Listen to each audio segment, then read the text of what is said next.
3D editing feedback improvements. ArchiCAD 16 provides surface feedback for operations in the 3D window. This is a gray-colored square that is similar to the feedback square displayed when the pick plane command is activated for the redefinition of the editing plane. The difference between the two is that this feedback square has no border, while with the pick plane command active, the square has a border and an icon is displayed to the right of the cursor.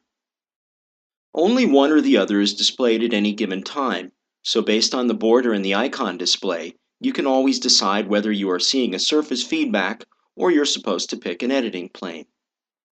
The display of this feedback square helps in better sensing spatial relationships. When parts of this square are hidden behind the editing plane or other elements, such as in this case, the hidden part is shown with a lighter gray color.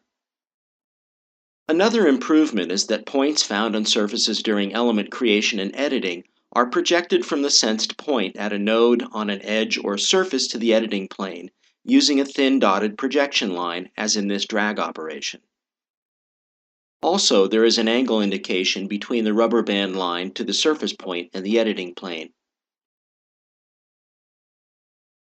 Another visual aid is that the size of the surface feedback square and the origin scales as we zoom in and out in the 3D window is always displayed in its proper size regardless of the magnification.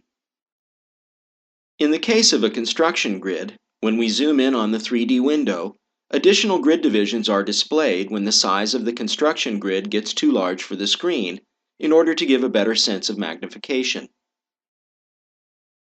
These additional grid lines are displayed with thinner lines, so you can always identify the construction grid as it is drawn on the screen in thicker lines.